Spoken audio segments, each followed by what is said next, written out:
George Kirkpatrick in space for the nation, celebrating people we feel good about. We are here with Vicki Brackens. Vicki Brackens is the president of Brackens Financial Solutions Network, LLC, and a registered representative of LPL Financial, member SIPC. We are here at the Central New York Black History Month Jazz Cabaret. Vicki, it's so good to be here with you. Wonderful. We on location, baby. Exactly.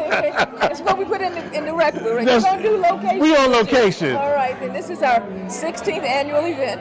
And as you know, one of the reasons that we decided that we really wanted to support this event was to make sure that we had an opportunity to brand and connect Brackens Financial Solutions Network with an effort that really spoke to the needs, wants, and desires concerning the Black community within Syracuse. Yes, this is a mission that you've always had, and because you're bringing entertainment, you're bringing the arts, you're really bringing attention to an underserved community, and this is why we love this event so much. Oh, I love this event a lot. I can't believe after 16 years we're still doing this. In fact, if you think about the history of this, George, we actually started before the hotel was redone. Yes. Over in the Parisian Terrace. It was freezing. Yes. Absolutely freezing, and we closed out the hotel. But coming back here over the last 5 years for this event has been really special for us. What I really appreciate, though, is the way that all of the individuals here in Syracuse, across the board, in fact, across the country, because we now have people coming in from Chicago and New York and so forth, have supported this event throughout. And it sells out every year. And also what's nice is that it brings in a diverse crowd, people from all walks of life, because music has that way of bringing people together.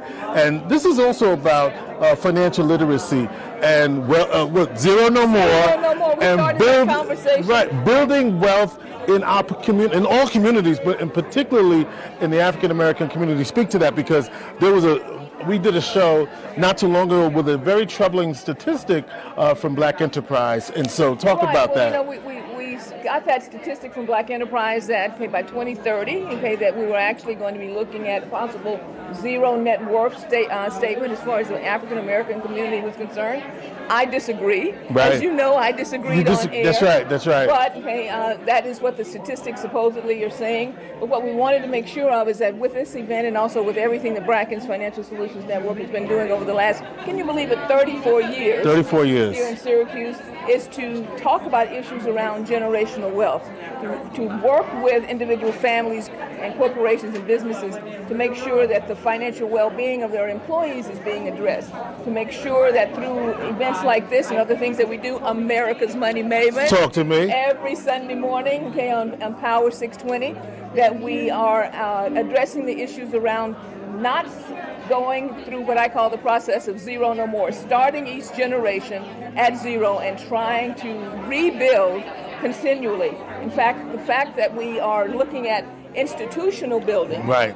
Because an organization like Brackens, in order for this to really matter, we have to build an institutional legacy of transfer. So I've said to everyone, if you are in the area and you feel like you want to learn more about this career, call us, area code 315-930-4499, so that we can have a conversation about what's required as far as education, experience, etc., in order to become a financial services professional. And this is the thing. You don't have to be worried about what you know right now, because the beautiful thing about all of this is that there's training available, and we've been talking about this. Look, get on that info at BrackensFSN.com. Info at BrackensFSN.com. And send us a note, send us a resume, and let's start the conversation. Let's start the conversation. In fact, I'm glad you said about training, because two of the individuals who are here with us tonight who are actually interns. Yes. Who've been with us for the last 2 years. One's at the University of Albany, that's Elion, and one at Syracuse University, that's Christopher,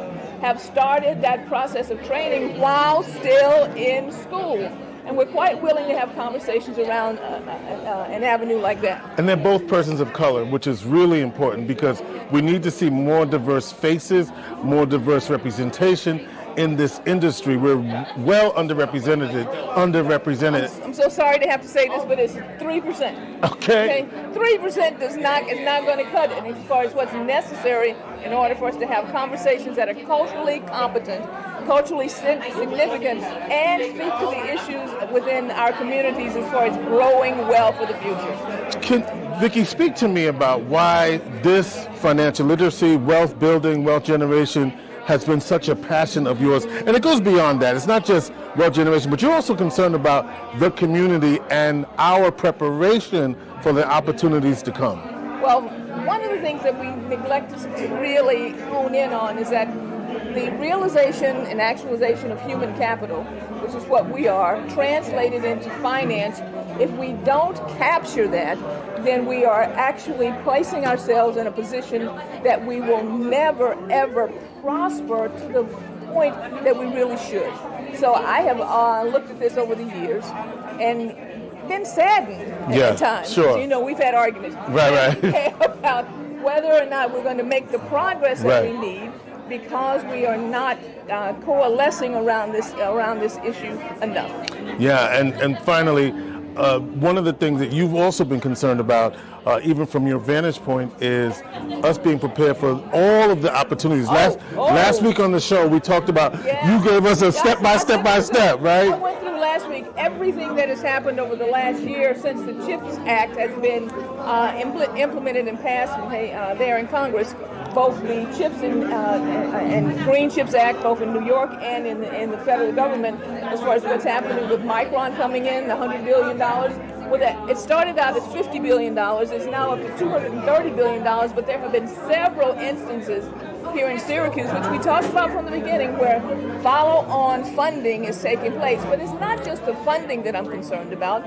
It's the fact that this type of revenue, this type of growth is coming through Syracuse for the next 20 years, but I don't see an uptick in the African American community, in the BIPOC community, where we are reaching out to get trained and to participate in those areas that are necessary in order for us to grow and prosper through this process. Let's remind people of how to get in touch with you. Well, area code, let's do it.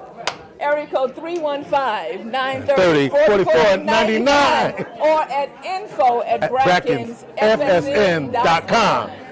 Please make sure that you write that down. And if you have an opportunity on Sunday mornings to reach out and watch us on Power 620, Inspiration for the Nation with George Kilpatrick, America's Money Maven. That's Vicki Brackens, president of Brackens Financial Solutions Network, LLC, and the registered representative of LPL Financial, member SIPC. Guess what?